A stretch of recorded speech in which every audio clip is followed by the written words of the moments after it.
O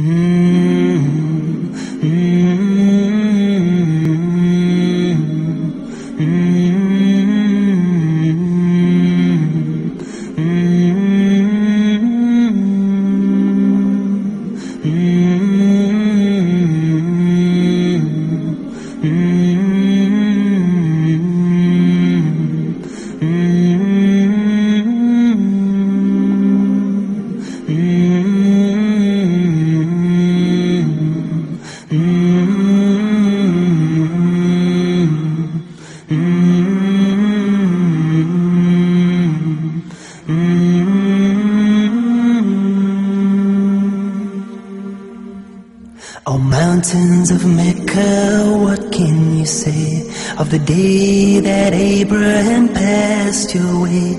And he was instructed by God to build a house of peace where people will pray, and they will come on every lean camel and out of every ravine for the purpose of praising Allah, to glorify Allah.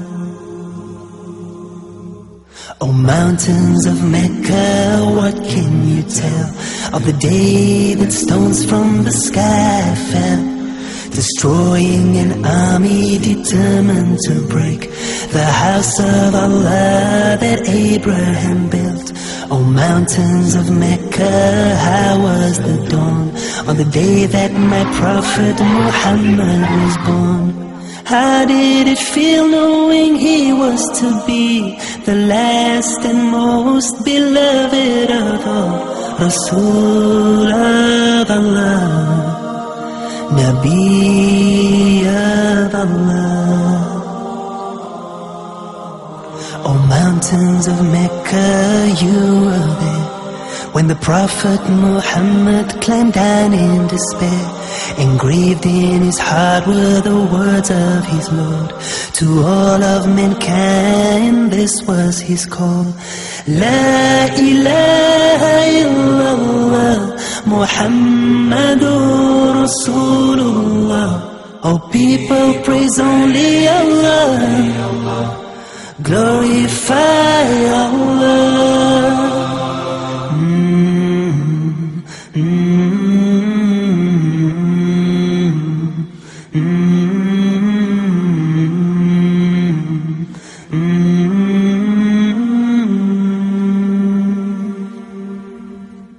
O mountains of Mecca, how did you mourn on the day that the beloved returned to his Lord?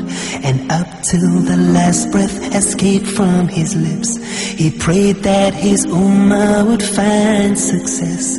O mountains of Mecca, how will it feel when the earth shall quake and tremble with fear, and we shall be gathered together to stand in the court of Allah with our deeds at hand?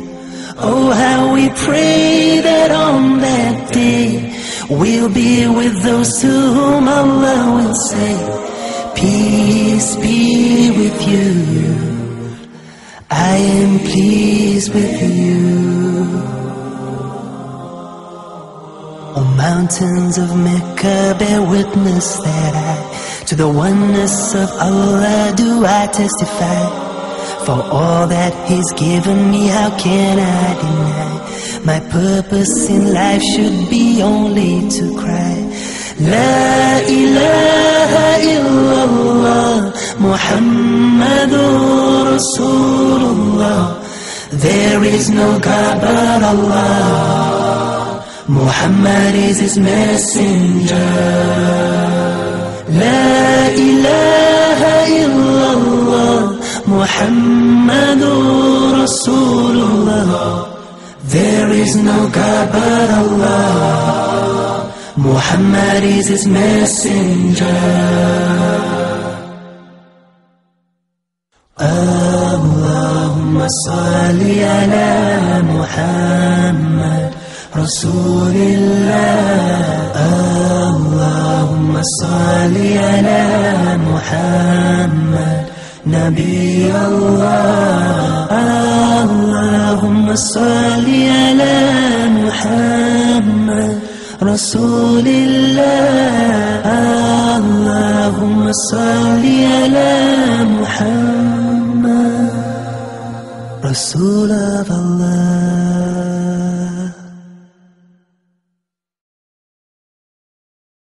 بسم الله الحمد لله رب العالمين هو الذي جعلنا المسلمين والصلاة والسلام على رسول الله الكريم وعلى آله وصحبه أجمعين أشهد أن لا إله إلا الله وأشهد أن محمدا عبده ورسوله. والسلام عليكم. And alhamdulillah, usually I just go right into the program, but I couldn't help but hear the mention of someone I know very well who happened to be there when I made Shahada in 1991.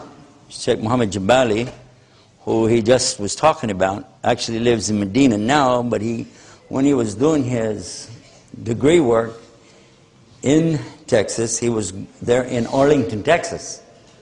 And that particular masjid right there was, in those days, the only one we had. So that happens to be the same place where I did Shahada. And he is a great guy. Since then, alhamdulillah, we've shared the podium a number of times together. He's also formerly the head of the QSS, the Quran and Sunnah Society in the United States, if you ever heard of it. And they still have a website up. So, he's a good guy. And you can get some of his stuff is on one of our websites called watchislam.com. So, jazakallah khair. The topic tonight, what we wanted to talk about, is a subject that I think is probably, at least to some extent, a valid topic to every one of us. It's a subject of responding or being able to answer the harsh attacks and the criticisms that are coming toward Islam, the Muslims, the Prophet ﷺ, and every aspect of Islam. And I don't mean by this clearing up misconceptions. This is another subject. I'm talking about people who are intentionally attacking Islam, or people who are following those who are intentionally attacking Islam. Now, how many of you speak Arabic? Kalma Arabiya. How many? About half? Alhamdulillah, this is good. Because you'll understand this very quick. If I talk to you about those who are Arab Christians and Jews, then you know exactly what I'm talking about. But I will mention to you now something from the Quran, and this is for all of us to think about. When Allah says, Ya ayyuhalladhina amanu, attaqallah wa qulu qawlan sadida. You hear this in the Jummah khutbah, in the khutbah or speech that we have every Friday, along with some of the other ayahs of the Quran. But the meaning behind it is very powerful. That Allah is telling the believers to have taqwa for Allah subhanahu wa ta'ala, but then always we have to say the truth. Throughout the Quran, you see there's this comparison between truth and falsehood. Truth and falsehood. Even in the translations, you cannot help but pick it up. The haqq and the batil. When someone is speaking the truth, or if somebody is kadhib, a liar, these things are constantly coming up over and over and over throughout the Quran, from the beginning up until the very end. Even at the very last surah of the Quran, when Allah subhanahu wa ta'ala is talking about the wiswas, and the wiswas coming inside your heart from the jinn and mankind, and certainly you don't think he's wiswasing the truth to you. So obviously you can see this from the beginning, from the very beginning, and all the way through the Quran, the subject of truth and falsehood, being on the haqq or being elsewhere. You know and I know that Islam is the only answer, it's the only solution. There isn't an option really to go to look at anything else. And as Muslim, we realize the value of telling the truth in everything we do anyway. We don't see any benefit in lying. Even a temporary benefit isn't really there. We know that you have to tell the truth. Even if it's against yourself, your family, you know the truth is the truth, and you have to say it, the truth. And this is what, one of the great things that makes us Muslim is that we know what the truth is, and this is what we operate off of. This is how we function, is from the standpoint of the truth. How critical is it to us when somebody talks about the Quran, and the Quran is coming to us today from a rawaya or ijaza for how many centuries, but it's still exactly the same today as it was when it was revealed. This is, I mean, if I don't understand that, I don't even understand what's the Quran, right? You got to understand, this is a basic thing. The Quran is not changed, meaning what? That means that every time people said it, they said it exactly the way it was. In other words, they didn't add to or take away from. It's exactly the same. This is why sometimes you hear people when they say, Allah is Haqq. Well, that's His name, Al-Haqq. The Deen is Haqq, it's the truth. The Quran is Haqq. And Prophet ﷺ is, of course, on the Haqq. So this Haqq, or truth, absolute truth, is, we take it for granted. This is why when they want to compare their books, whatever they have, we're not going to accept that. We listen to them out of politeness, we listen out of curiosity, but never would we be able to accept even the first verse when they start to recite it, especially if you've heard the Bible in Arabic. Anybody heard the Bible in Arabic? I left it in the room in a hotel. I wanted to bring it and let you hear it. I just wanted to let you hear it. But for whatever reason, Allah didn't let me bring it. I didn't think about it till we were gone. But you can get it anytime you want to look at it. Any hotel or motel has, right beside the bed, a little nightstand or something there. You pull the drawer open. There's a book in there. What's the book? It ain't the Yellow Pages. Somebody already beat you to that one. No, it's the Bible. And it's put there by the Gideon Society, and they're proud of the fact that they have translated this into 27 different languages. And they will show you that with an example of a verse in the Gospel of St. John, chapter 3, verse 16. They call it John 3:16. It's the one, if you've ever heard them preach it, they say, "For God so loved the world," and they go on from there. When it says that, and you find the word Allah in the Arabic, which is the second language, first one is Afrikaans in Arabic, you see it, says, "For Allah so loved the world." So it's very clear, but when you try to read it, you're going to look at it and you're going to say, oh, it's not even correct grammar. If you know Fusha, which is the Arabic, classical Arabic, and you read it, you're going to go, who did this? You'll never be fooled, not even for a second.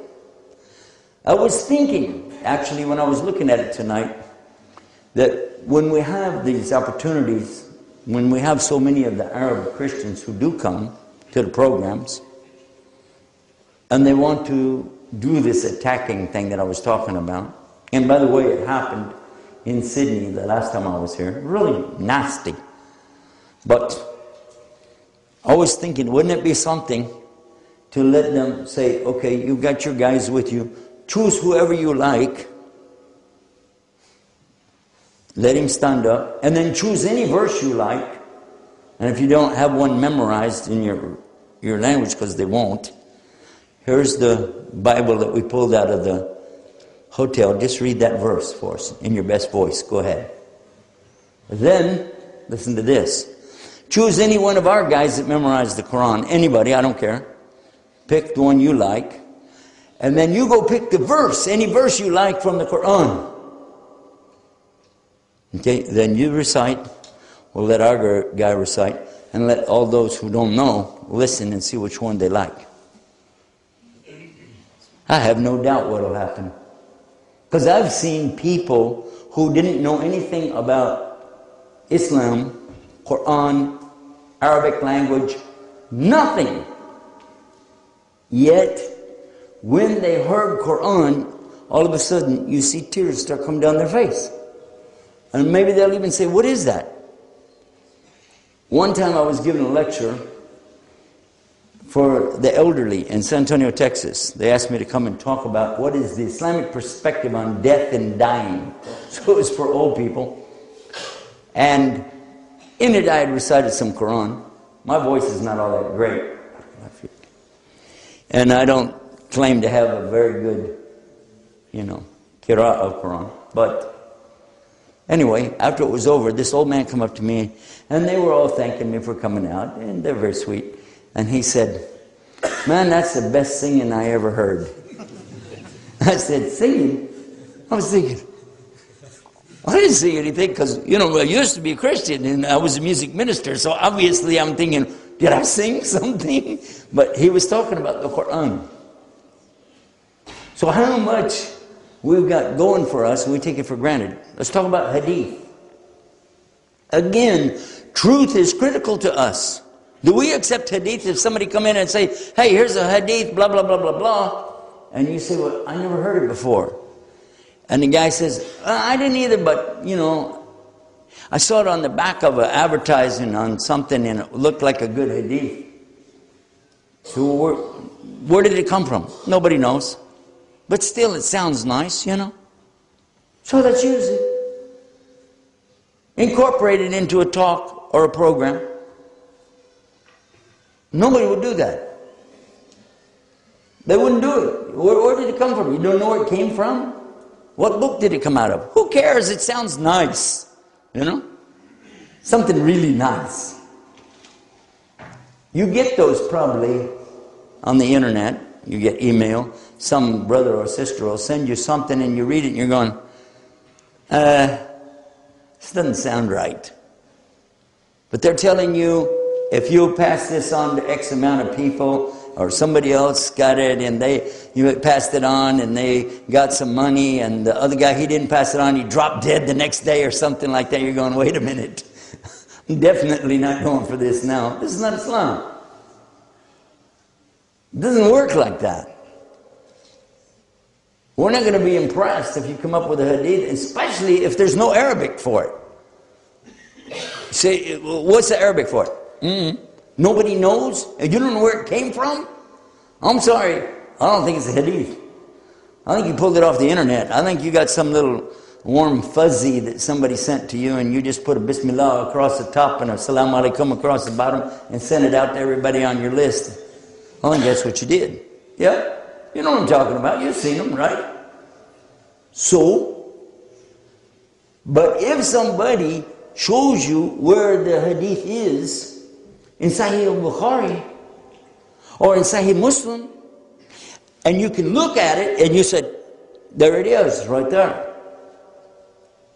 All of a sudden, this is part of our deen. It's not just a nice saying, it's part of our life. It's not an option to us all of a sudden, it's real. Yeah? Okay. For the other people, they don't have that. They don't even know what that is. They've never been exposed to real truth in their lives. They use the word. They know there's a difference between a lie and the truth, basically. But for many, even people with education, even people with degrees, people with social status, people with responsible positions in the world, still have trouble differentiating between the truth and falsehood. Is that right or wrong? Remember Clinton? I did not. You remember what he said? Huh? And when they caught him I won't say red-handed, but they had clear proof. And what did he say? What I meant was... Did he? Yeah. And what about Nixon? Maybe some of you are too young to remember Richard Milhouse Nixon. I was there. I remember it real well. He put his hands like this. He said, I am not a crook. And then they proved that he was a big liar.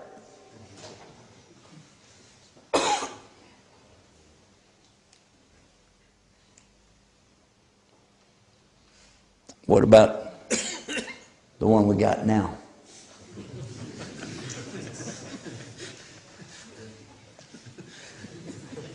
Now remember, I got to go back home, so I'm going to stop back there.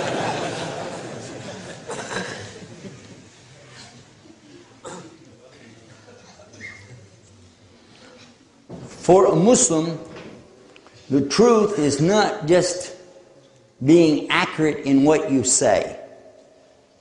It also means that you're going to be accurate in your intention to go with it. Because you could be accurate, real accurate, and still be lying. Because you could just not say all the truth. You could just say part of the truth. Or you could say all the truth but not let the person understand how it comes, what it's relevant to. That'd still be a lie. I've never met any other group of people. I've met individuals, of course, who are truthful. But I never met a group of people more responsible for giving messages correctly than I have with Muslims. I never saw this from other people. When somebody gives you amana and they said, I need you to tell Abdullah that I'm real sorry, I couldn't see him before I caught the plane, I have to go.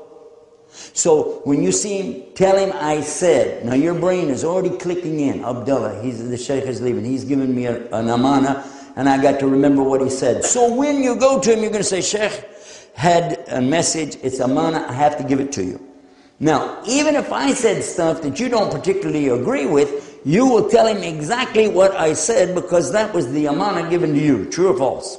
There's no doubt about it. And I promise you that's not the case in the rest of this society that we live in. You have no idea, really, the value of the truth unless you've lived without it. And then when it comes to you, it is sweet. And it is beautiful. And those who live it, speak it, and practice it, they're beautiful people.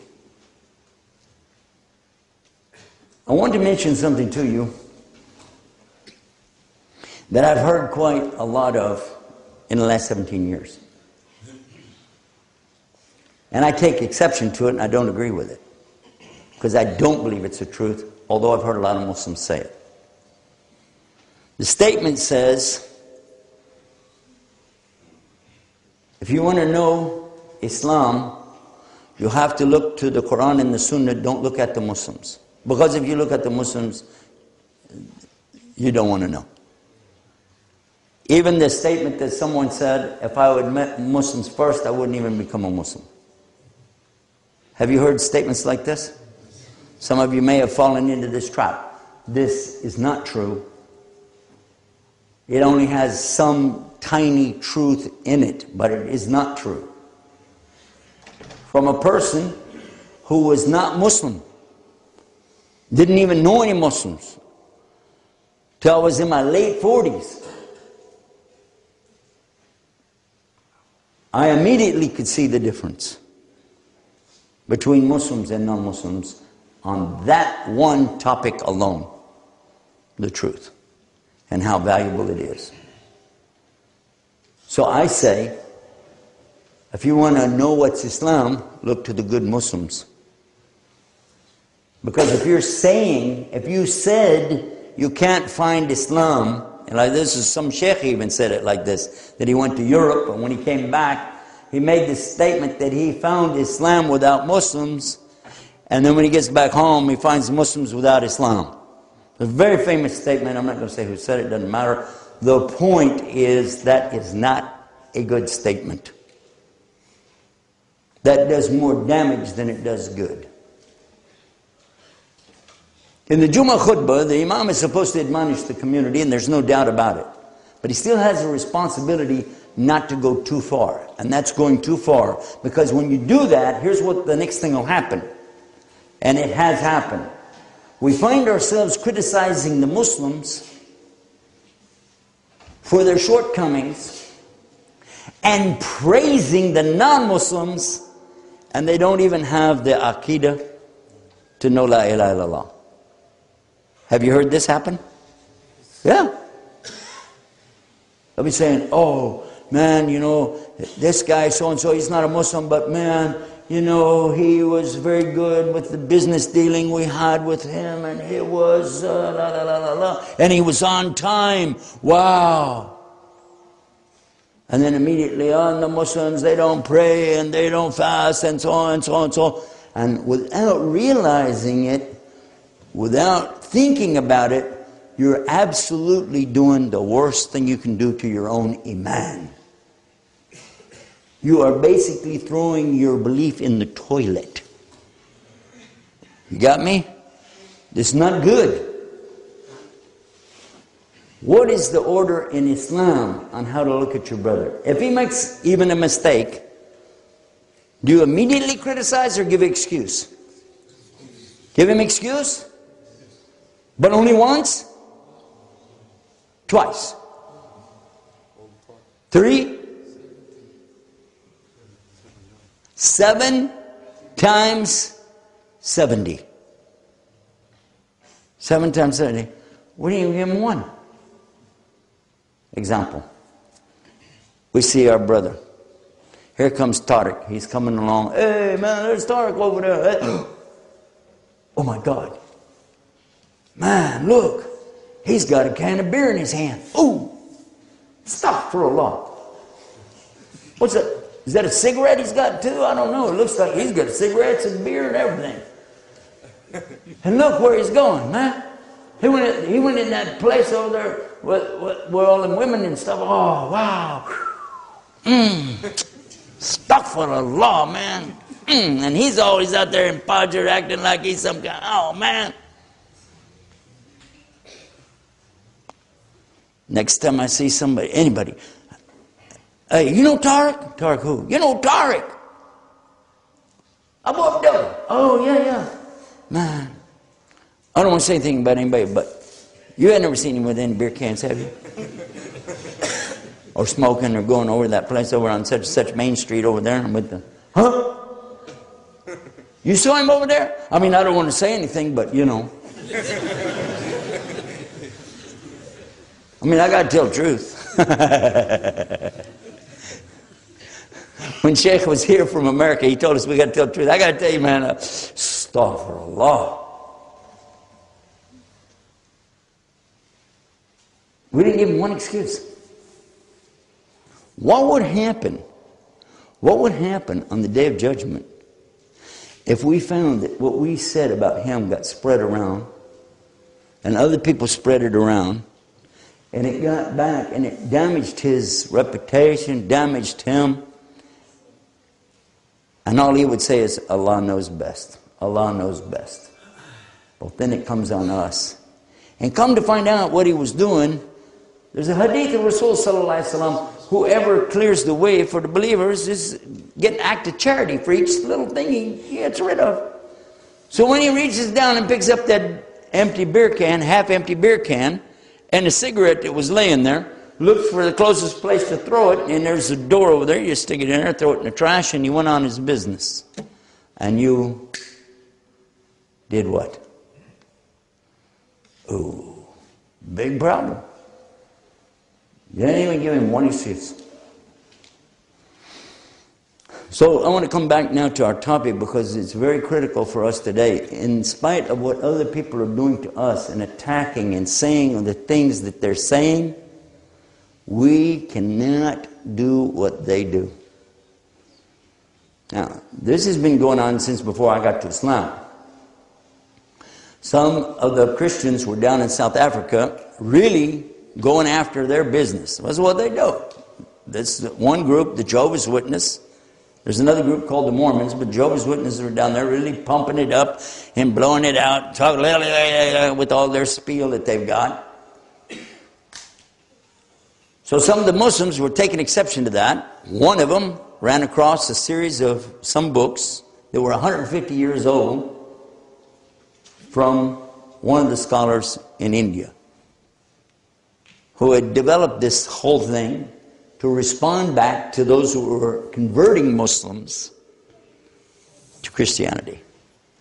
So this one, he takes it, and he was a good orator, a good speaker, and a big guy on top of that. And he starts going after them and turning them around in their tracks.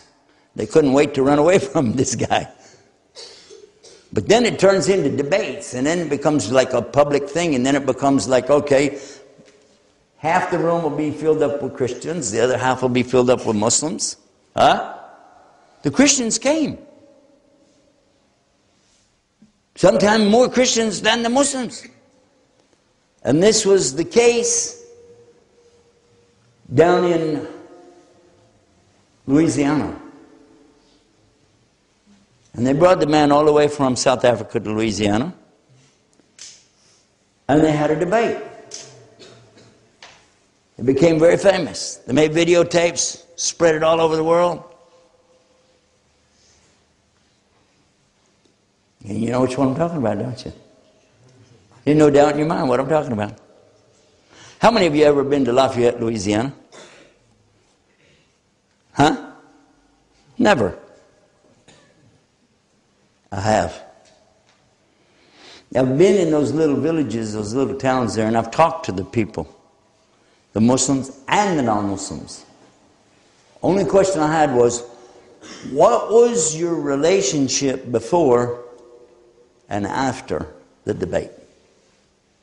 What was the relationship, Muslims and Christians, before this debate? It was good. Better than it was between, let us say, for instance, the Catholics and the Protestants, because they're mostly, Louisiana is Catholic. They even have Catholic law still there today. It's the only state in the United States that does not have counties. It has parishes. And parishes are associated with the Catholic Church till this day. And they under the structure of their constitution is more on the French law than it is on British. And again, I'm going to repeat, that's in Louisiana only. So in that state, where the Muslims had a better chance with the Protestants, for sure, after the debate, they hated them. Until this day. I was there right after the Hurricane Katrina, and I talked with the people about this. Some of the refugees that had left from it. We discussed some of these things in passing. I didn't let them know that that was a big issue, that I was, just dialoguing, talking, but I wanted to find out. I talked to two people on two different occasions, once when I was in Hajj and the other when I was down there after Katrina, who were there at the debate. And I asked them, what was the response of the people? When it started out, we could talk to them easily. Afterwards, everybody was polarized. You know what polarized means? It has nothing to do with the North Pole, South Pole. It's talking about the poles of a magnet. You're attracted to each other and away from them. Each of the communities that I've visited where they've done these kind of debates suffers more than it gains. That's why I refuse to do the debates. Not because I don't think I can beat somebody talking. I got no problem doing that. But because I know Allah is not going to like it. And when I was here the last time down in Sydney, that's exactly what they tried to start out with. And I told them I wouldn't even come over here if they were going to do that. The reason I came was to keep them from doing that. They were going to get somebody else to do this debate stuff, and it was going to be real serious. The plan was to bring in 3 of the top Christian guys and put one of the Muslims from America up against them. And then have a judge sit and listen to the whole thing and make a final judgment. It was going to be broadcast and everything. What do you think would have happened after that? Well, I got news for you.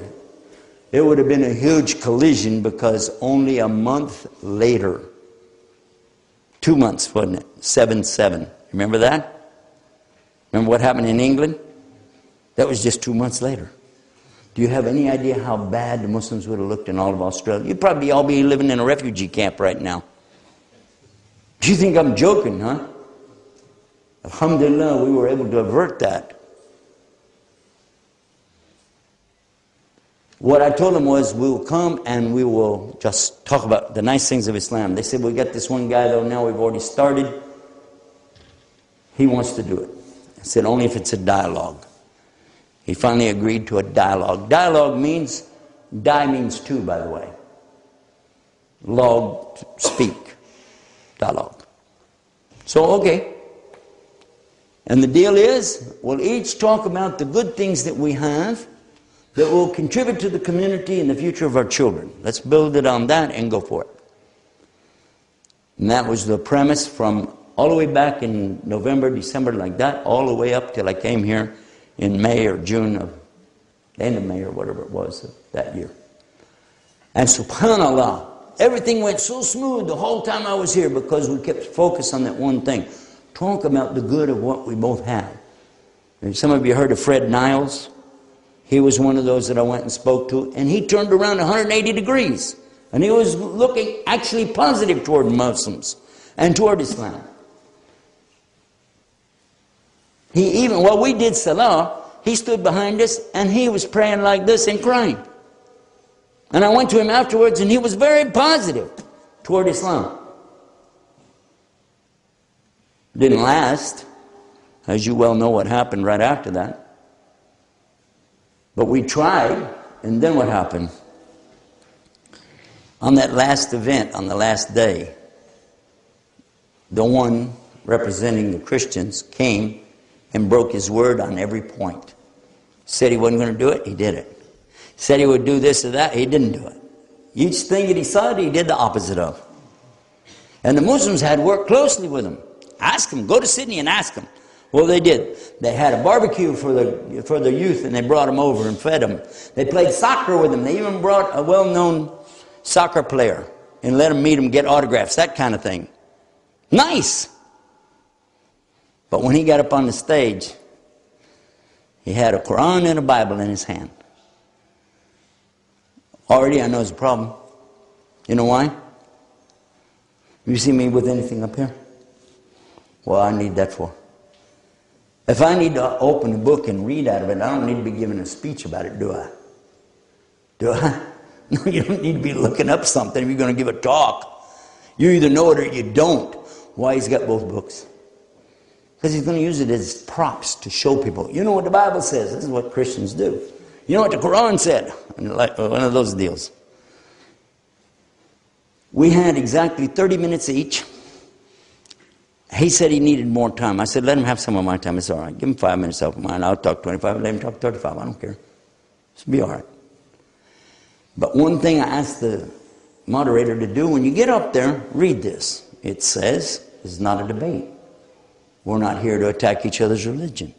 We're here to talk about the positive future for our youth and the good that we have, and let people see what it is. And leave it at that. When he started speaking, he didn't wait 2 seconds before he was saying really bad things against Prophet Muhammad ﷺ.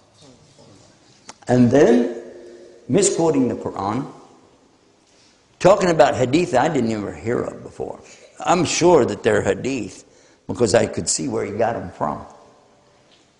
He had with him Arab Christians sitting right there, feeding him like spoon feeding, you know. Say this, say that. They had been brainwashing him for 2 weeks. Just for this purpose. And he came down, bam, bam, bam. And for one whole hour he used up all the time. The brothers asked me, aren't you going to make any notes? I said, for what? I said, Joe, you can just say he did. I said, this is a debate. We're not going to do it. After our break, when we came back in, I told them, I said, there's no point in talking. They said, go ahead and try anyway. I said, well, you know, most of the people are leaving. But I went up on the stage, and I told them that I was real happy to be here in Australia. I always wanted to get to see kangaroos and guys fighting crocodiles and figure out how guys can hang on to the end of the globe like you guys do down here. I was trying to figure out how you didn't fall off, you know. Because I wanted them to relax a little bit, laugh it up and relax, because there's no way I can come in and pick up after what he did. Then I did, the only thing I could think to do is just talk about my trip since I've been there and the good things that I saw from the Christians and the Muslims working together. And I mentioned the name of the people that they knew. Even one of them from the Uniting Methodist Church, is that what they call it? We have United, they have Uniting, I think, here, yeah? Well, this one, at the end of his speech, he said, I'm calling for the reinstitution of the Sharia of Islam. If we had it in Christianity, I would call for it. We don't have it. They do, and we need it. This is what he said. I said, I don't need to give a speech after that guy. That's great. I'll just say amen and let's go for it. If I had called for it, they probably wouldn't let me go home. But alhamdulillah, we had a lot of good things.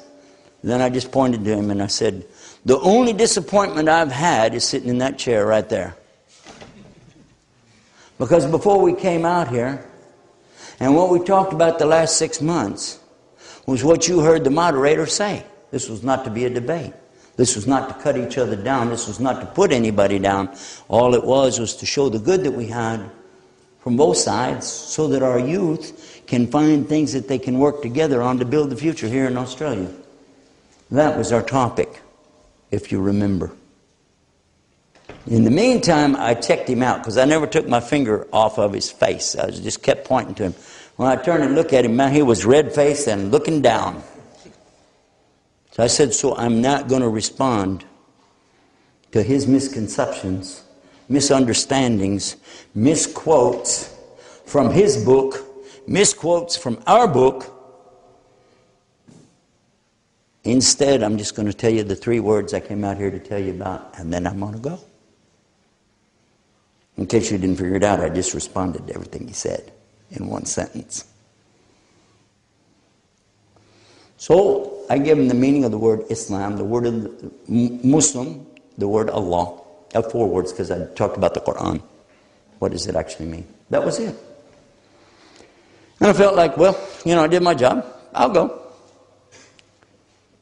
A guy came up on the stage, and I was telling him, you know, you got to get off the stage. You can't come up here because the people milling around and everything, and you don't know who's got what kind of agenda going on in their head. He wasn't a Muslim, you know.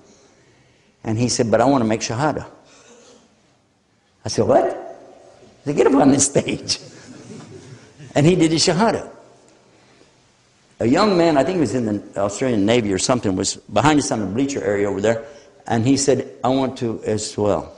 And he entered Islam. Then there were some girls, 3, right over in the area right over there, that we took the microphone over to them, and they did Shahada. Now they're making Shahada after this guy insulted Islam every way he could think to do it. And it's not because of me. But I guarantee you, if I would have done what was inside of me to do, that would have been a big problem for me. Allah would have made a problem for me. Because Haqq is Haqq. And when they play their games, we still cannot respond that way. We've been told by Allah subhanahu wa ta'ala very clear that you have to be patient and forbearing. They plan and Allah plans, not you plan. They plan and Allah plans, and who's the best of planners? So you tell them, you deliver your message, and you do it in the best way. Now, let's come to the main point of our talk tonight, which is how do we deal with the harsh attacks? Somebody comes to you, you want them Muslim, ain't you? Yeah.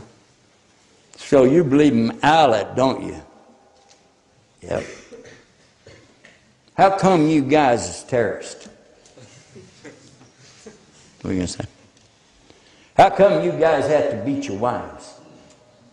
Or like one woman asked me, how come you men can have 4 wives and a woman can't have 4 husbands?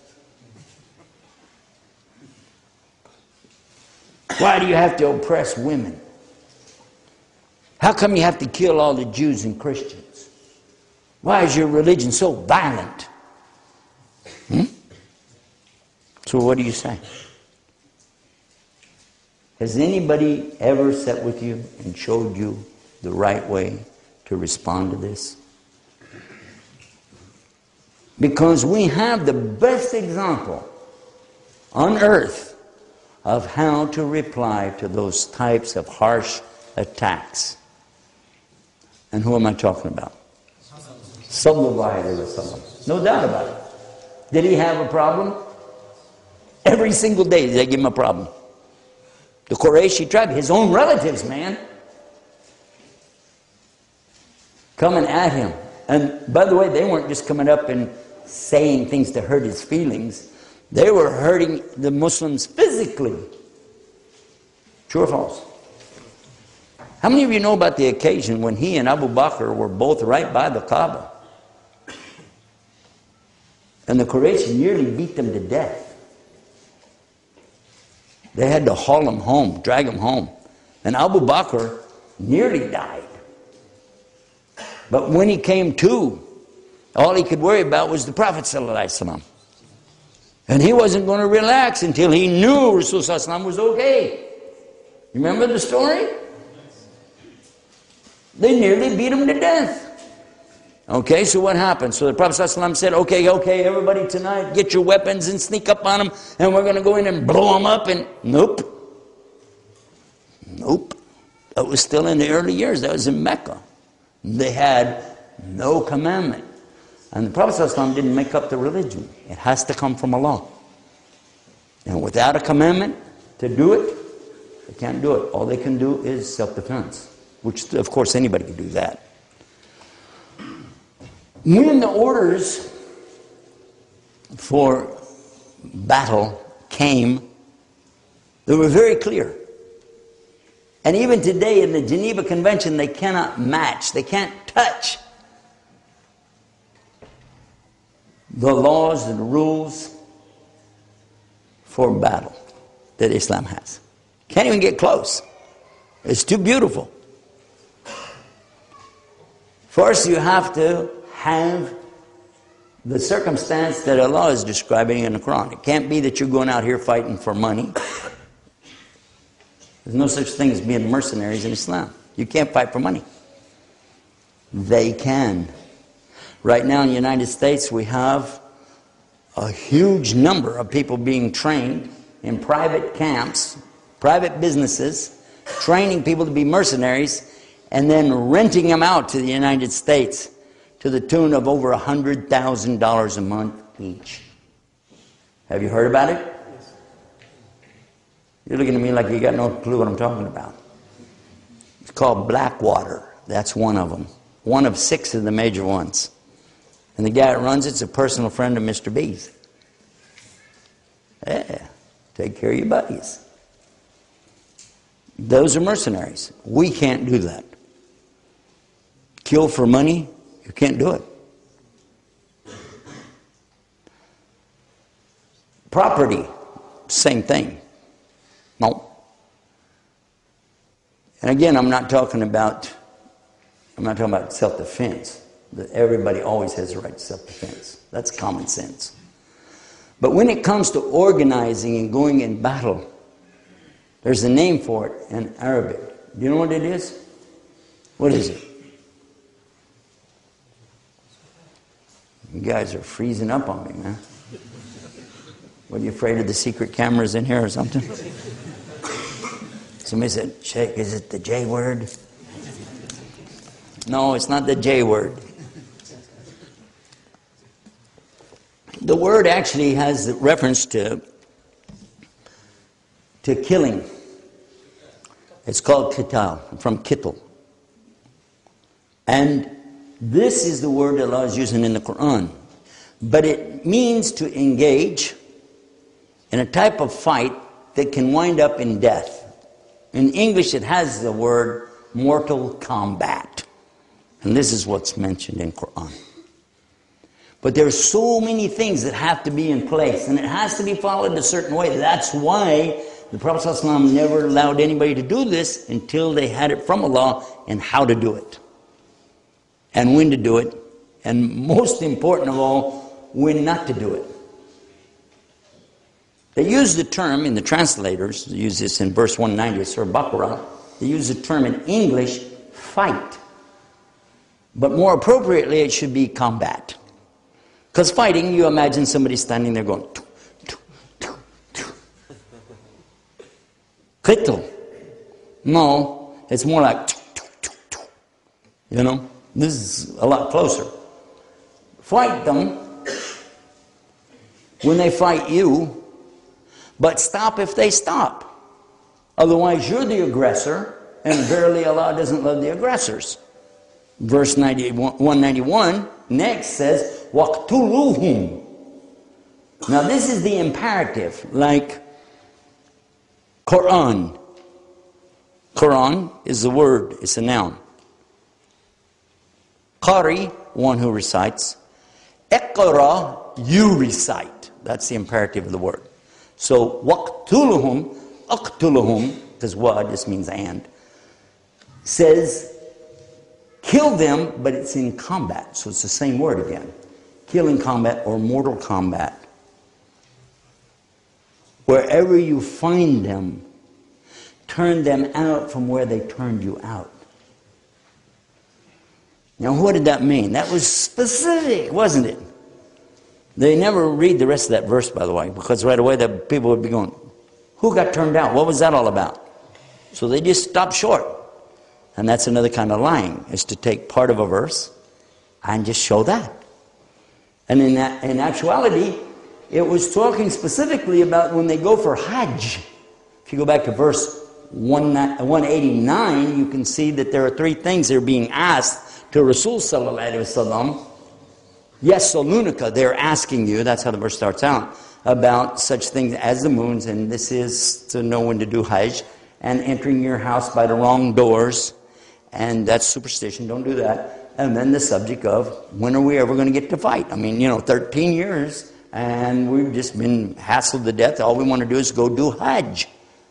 So this is when it was pertaining to that, and going back to the place which was their own land, their own homes, their own families, their own property. And they were being told now by Allah, yes, you can go back, and if they fight you, you can fight them. And you can even turn them back out of the property they stole from you and take your land back. But it has these conditions to go with it, because before that, they never had any of the conditions. Arabs, before Islam came, were very tribal and feudal. Meaning that they would just go after it and go after it and kill and kill and kill with no limits. Have you heard about the battle? The feud, actually, that they had over a camel race? There was a big camel race.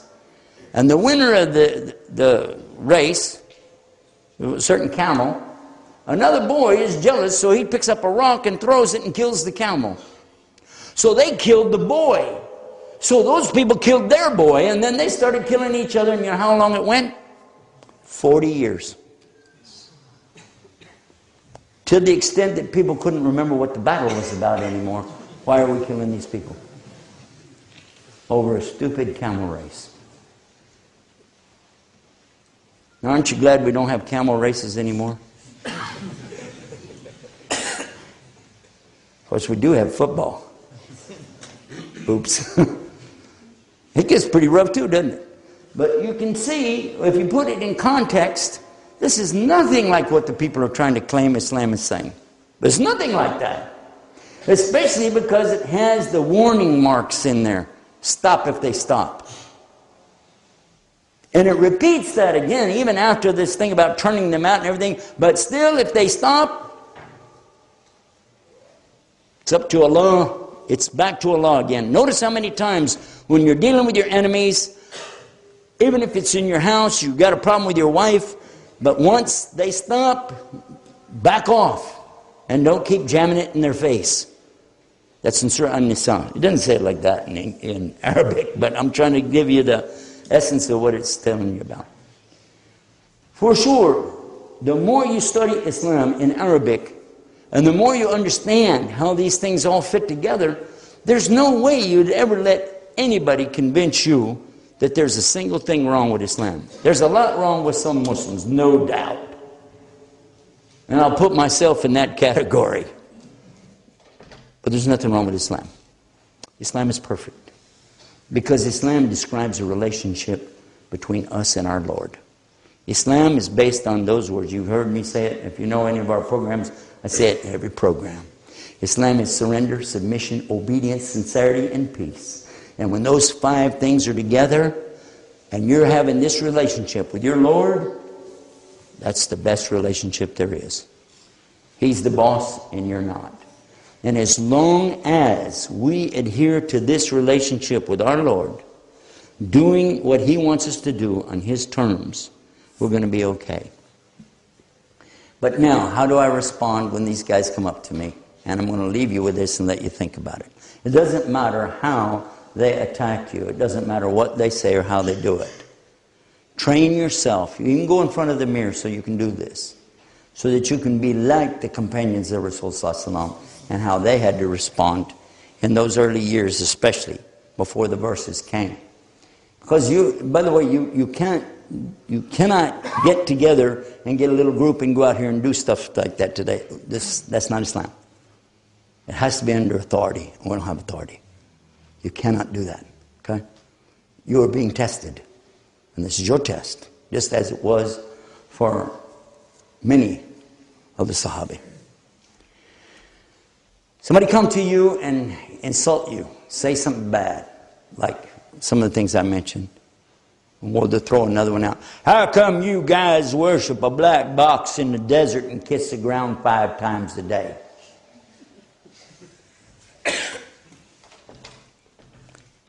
Thank you for asking me about my religion. Try it. Thank you for asking me about my religion. Thank you for asking me about my religion. Hey. How come your wife got that rag on her head? Thank you for asking me about my religion. In my case, how come you look like Santa Claus? Thank you for asking me about my religion and you're getting nothing for Christmas. But seriously, you just be nice and tell him thank you. Because guess what? Now he's stuck. Because you acted like you didn't know it was an insult. And only the worst of the drunks is going to persist after that. He'll be like, would you like to have the answer to your question? Would you like to sit down and have coffee? We can talk. Can I get your email? I'll send you something, or phone number. We can talk. Maybe you're in a hurry or something. It works. It's perfect because they didn't come to really ask you. I told you this is not about clearing up misconceptions. This is about the ones who came to attack. Now, some of them do it out of ignorance. There's no doubt about that because they picked it up from people who are trying to program them to do this stuff. But some of them are exactly that. In any case, when you say, thank you for asking me about my religion, and you smile, they're going to go, okay, that's it. I'm out of here. And that's good. That's really good. But when it comes to the issue, if you happen to know the answer, the proper answer, you'd be surprised how many times it turns the whole thing around. Just turns it upside down and the other way. Here's one for you. When they ask you, how come a man can have 4 wives, but a woman can't have 4 husbands? Thank you for asking me about my religion. In Islam, there are 2 important things. I always say this. First is the truth. meaning that I have to say the truth or I can go to hell. The second thing is the proof. Even if I make a mistake, you can find it out real easy, because everything of Islam, there's only one version. There's only one version of Quran. There's only one version of Prophet Muhammad sallallahu alaihi wasallam. It's all one. So it's real easy. If Islam teaches it or doesn't teach it, it's known. We can ask any of our scholars, it'll be the same. So we have both. Truth, proof. We have the evidence. But sometimes questions have a problem in the question, because the question is the statement with a question mark. Let me give you an example. Somebody asks you, can you answer this question, yes or no? Answer. Only two choices you have is say yes or no. It's about your mother. Is she out of jail yet? My mother's never been. It was a yes or no question. But my mother's never been. Is your mother out of jail yet? Yes or no? Yes. Good. I'm glad she got out. So it didn't matter what you said. You're stacked up because of the way the question is. Yeah? So in this case, we have to straighten the question out. Oh, and there's one more little thing. And that is, while I'm giving you the answer, if you hear something that you like, you see the sense of it, the common sense, and you find that what you thought was actually upside down, are you going to be ready to reconsider your position and start to worship your God and my God without partners? Because, by the way, that's all Islam is really about. Worshiping God. That's what Islam is about. You ready for the answer? He's going to be going, huh? How did I get into this deal? Because you are telling him exactly what he needs to know. Islam is about worshiping God on his terms. Let's check that out. You asked me now about 4 wives and 1 husband, yeah? Well, according to Islam, there is something called no sex except in marriage. Now, the Catholic Church kind of goes to an extreme. For the most holy and righteous of all the men, or all the women, they have no sex, period, ever. Because they can't get married, can't have children, never going to have any grandchildren. Nuns, priests, bishops, cardinals, even a pope, never, ever, ever get married and never have sex. Well, at least they're not supposed to. That was the whole idea, wasn't it? But Islam is not saying that. It's just saying no sex that's not sanctioned by Allah, meaning you have to get married. Meaning you have to have a contract, a written contract with the lady, so that she has something to get her rights with. Because when Islam came, women weren't getting their rights. But now, women get their rights. Women, and you can begin to explain how it is that in Islam, women have the right to own property. Women have the right to vote. 1,400 years. They didn't have to go through women's suffrage like we had in our country. Women have the right to be women. They don't have to be men to try to get money so they can have the things they want. They can just be women and stay home, do things at home, and still get money comes to them. How? Because it's the man's responsibility to take care of them, to bring them food, to bring them clothes, to help them with education about Islam especially. All the things Islam is providing, these people don't even know about this subject. And a woman who has even any kind of property at all, whether she's very rich or not so rich, never has to give a dime to support the household. If a man is a street cleaner making minimum wage, but he's married to a lady who's worth $500,000, she doesn't have to give him a quarter. He still pays for the house. He still pays for the utilities. He still pays for the car. It's his responsibility. You can't marry a woman for her money in Islam. But a woman can marry a man for his money easy. Because Islam has the ideal thing that every woman's looking for. It's called, what's mine's mine, and what's his is mine too. It's not a joke, it's the truth. By now the guy's going, I didn't know that. I didn't know that. See? Now watch it turn. Watch it turn. And this is just one example. So a woman has so many rights in Islam that she is considered the queen of the house. And it's a very big royal status in Islam for a woman to be a Muslim woman and queen of her house. Something nice. Respect, honor, dignity. And a man in Islam cannot cheat on his wife. The punishment for it is you don't want to know. You don't even think about it. That's why you see brothers. Again, this is something you take for granted. But I'm trying to tell you that I know both sides.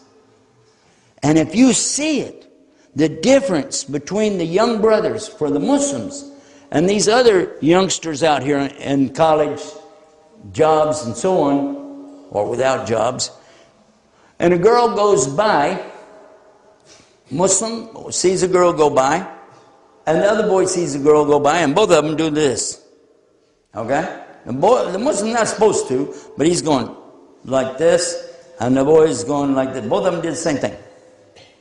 But what's the difference is what one of them is saying. One of them is saying, astaghfirullah, astaghfirullah, astaghfirullah. Look, it's fitna, man, it's fitna. Yes or no? The other one's going, ha ha, mama.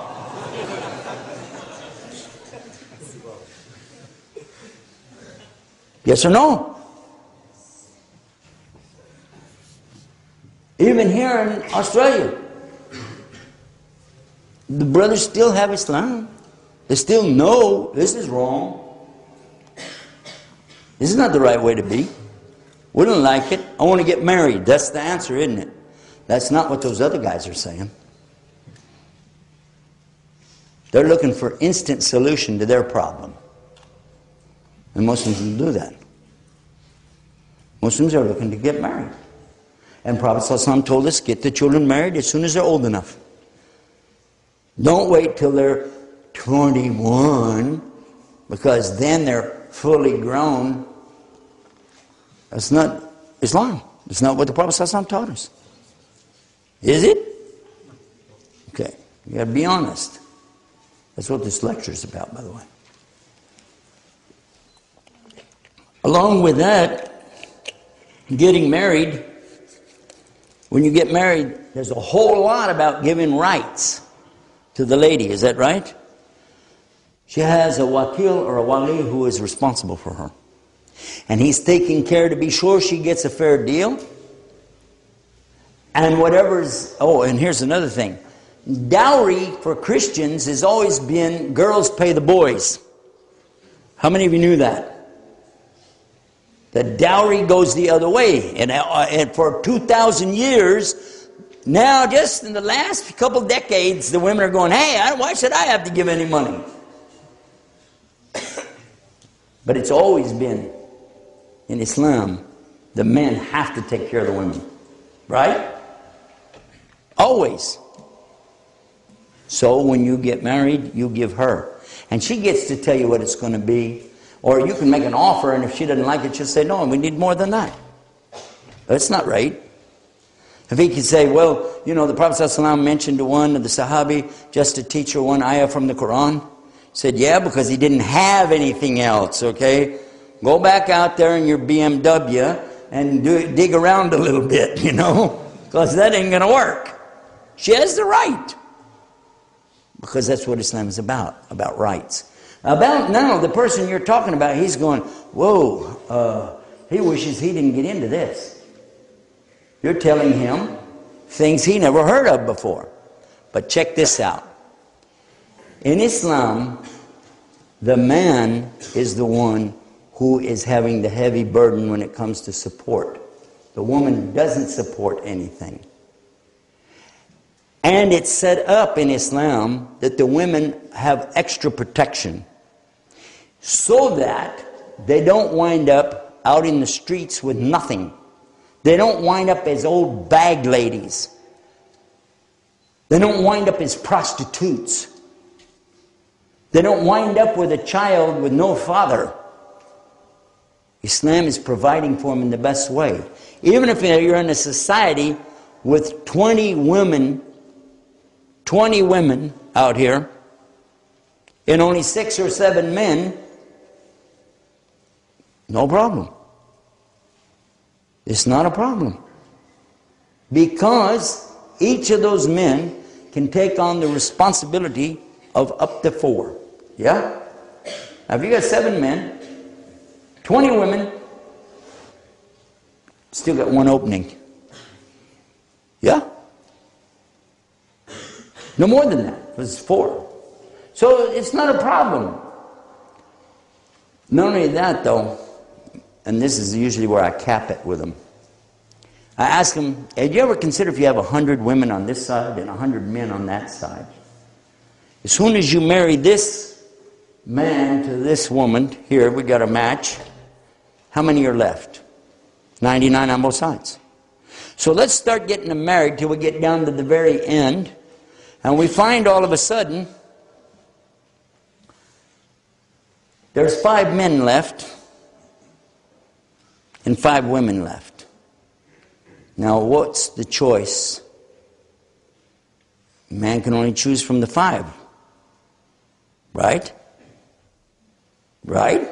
Because in Islam, the woman cannot have more than 1 husband. Well, one of the reasons, by the way, is because a child born wouldn't know who the father was.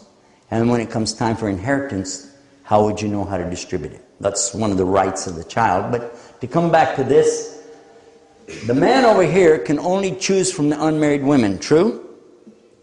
But the women, who do they get to choose from? Every single man there is still eligible to her. Because they don't have 4 wives yet. Who's got the most choice? See, you never thought of that. Never hit you. That Allah, see, because we're not Allah, we can't think like God. But Allah knows what He created. And there's always more women on this earth than there are men. Today, it's more than 4 to 1. But that's not the point of having the discussion. I'm just saying, who has the most choice? The woman. Because the man is stuck. He's only got 5 women to choose from, or 3 women. Or what if there's only 1 woman left? That's it. That's your wife. That's it. And I don't care if she's really healthy, you know. That's it. But for the ladies, they can choose from any other man as long as he doesn't have 4 wives. Now, what's another advantage of that is a man gets around. We're social. We know each other. We know who's where, going on, la la la. But the women don't. A lot of times they don't know what's up. And they might think, oh, this guy, he's real nice. But then they find out, oh, he's stingy. He slaps his wife around. He does, you know, thing. I don't like that. I wish I would know that beforehand. Well, how would you know? Well, it's real easy. Because if she has a friend that's already married to the guy, she'd know. Word gets out real fast. Who's the nice guy, really? And who's the one praying and going to the masjid and praying charity? And so this is one of the ways that she is being benefited by this. So who's got the most choice? And who's got the most benefit? And by now the guy's going, I didn't know that, I didn't know that. It happened, a woman had asked me the same way. And when we got to the end of the thing, Shadu la ilaha illallah, Shadu Muhammad Rasulullah. Why? Because it becomes clear that this is not from a human being. No human could have figured all of this out. And nothing in Islam said you had to marry 4 women. The Sahabi, the companions of Muhammad sallallahu alaihi wasallam, when the order came, it didn't say marry 4 women. It said marry other women, because it was talking about not taking the orphan girls and marrying them to get their money away from them. That's what it's talking about, the verse before it. Marry other women of your choice. Ithna, 2. Salat, 3. Arab, 4. If you can treat them with equality. And that's what makes it so great. Because if I have one wife and I give her this and this and this, I have to give the other wife the same thing. I cannot mistreat her and put her lower than this one. They have to have the same status. Social status, material status, you have to provide for them. And if you stay a night with this one, you have to stay a night with that one. This is the deal. Your time, your money, your resources, it's theirs.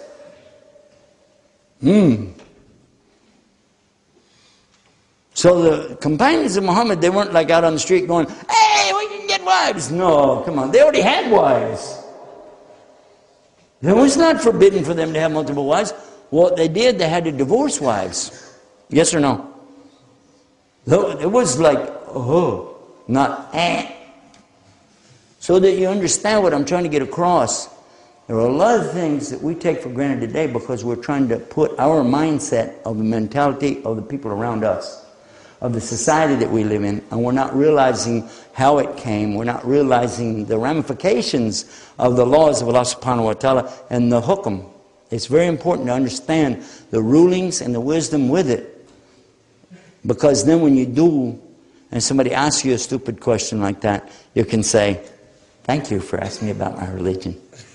And then when you begin, you're going to be surprised at how quick it'll go the other way. One of two things will happen when I get through talking to them. One of two things will happen. Either they're going to make shahada, or they're going to shut up. And they're never going to do it again. And remember again, I'm going to repeat, I'm only talking about the cases of real harsh attacks and harsh treatment. I'm not saying about the one who just has misconceptions, who doesn't understand. This is for the one who comes to you and wants to treat you harsh. Treat him good. Treat him better than good, but then lay it out real smooth and let him realize that what he's got is nothing compared to what you have. In the true Muslim society, where Muslims are practicing real Islam with Islamic State, you have a much, much better overall community than you do anywhere else. And that's for Muslims and non-Muslims alike. It's just a safer place and a better place. I'm going to end it now by telling you what happened with one person. Not that he was harsh at all. He was a lovely person. But I was reminded just now of something that happened with him. He was in the hospital, and the one taking care of him happened to be a Muslim who was a med student and was taking care of this man along with other patients. And the man became interested and fascinated talking to him. Every time I saw him, I asked him about Islam, something else about Islam. So I happened to be visiting there in UK. It was in England. And they asked me if I would go and see this man, just talk to him for a few minutes. So I went to see him. He's a very nice man. He used to drive a truck. In fact, right here in Australia is where he was from. And he's old, but he would like to talk about the old days, what he used to do. And I asked him, because he kept talking about Australia and relatives that he had here. So just one time I just said to him, well, what's your favorite country? I knew he was going to say Australia. No doubt. He said Saudi Arabia.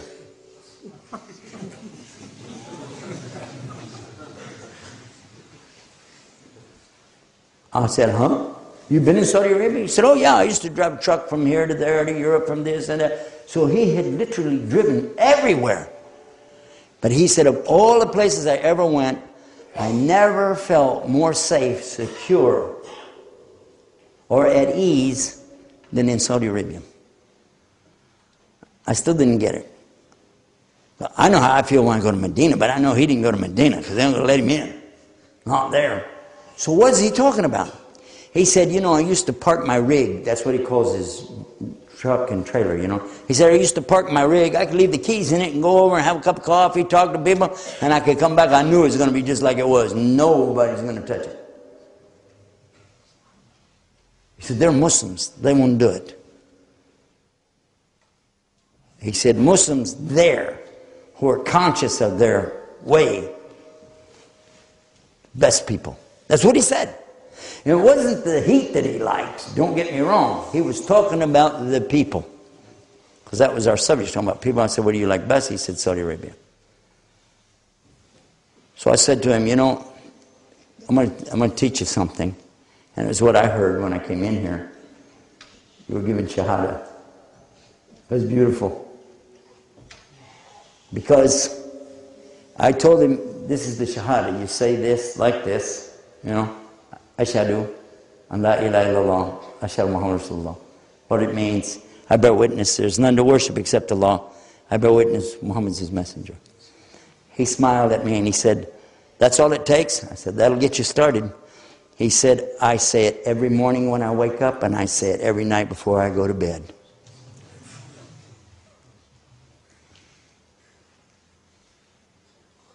I almost fell over. And when we were on our way back, the brother was driving. He said, how come you didn't give him Shahada? I said, that brother could give me Shahada. Well, this is not about a formal piece of paper, you know. He already has it. He already believes it. We'd talked several times about the subject. I thought he needed to make Shahada. I didn't know he's saying it all the time. And he said it while I was sitting there. He said, you don't need to jump up and shake my hand and go there. No, he said it. That's it. SubhanAllah. So we don't know, really, when we're talking to people who might flip and go the other way. I used to be one who used to attack Islam because I was totally ignorant. And all I knew is what other preachers had told me. I had never met a Muslim, never did business with a Muslim. I didn't know about the truth factor. I didn't know anything. It wasn't until I met a Muslim, did business with him, and watched him and his Islam that I understood about this beautiful deen. So I'm just encouraging you that when people come to you this way, don't respond the same way that they're coming to you. Remember, thank you for asking me about my religion. Islam is built on two important things: truth and proof. And we have to tell you the way it is. Now, if you don't know the answer, tell them I don't know, but we'll get back to you. Let me get your email. Or if you don't want to give it to me, I'll give you an email and you can write Yusuf, Y-U-S-U-F, at shareislam.com. That's one of our many websites. And then you can also go to our websites to learn the answers to these and many other questions. Today I posted 15 ayahs of the Quran that are misquoted out of context. And they're used by those who particularly want to destroy Islam. Those 15 ayahs are on one of our websites. And then the explanation that goes with it. Okay, I'm the composer, but I'm not the one that put it all together. We actually have scholars who help us do these things. So if you want to go there, it's called Islam Newsroom. Islam Newsroom. And in the search box, put the word misquoting. Not misquote, misquoting. And it'll pull up misquoting Quran. There's 5 parts to this because it's very big. You may want to turn it into a PDF file. There's a button, you click it, turn it into a PDF file, you can print the whole thing out and make a book for you. So that when people come to you with this stuff, you got the answers. Clear answers. And you can even give it to them. So here, read it. Inshallah, this will spread Islam faster than you can imagine. Because Allah can use something very negative to spread Islam. In fact, I've watched it happen many times. But I went further than I wanted to go in the talk, but I wanted to be sure to hit this main point. No matter what other people do to you, you're still responsible in front of Allah to be a good Muslim. And I'm making dua that you hang fast with that. If I don't do anything else this whole tour while I'm here in Australia, except get that one point out, to keep us patient, keep us in sabr. And Allah says, Inna Allaha ma'a sabri. Allah be with you. Allah keep you strong. Allah keep your feet in His deen always. And forgive us and give us His Jannah. Ameen. Jazakumullah khair. Assalamu alaikum wa rahmatullahi wa barakatuh.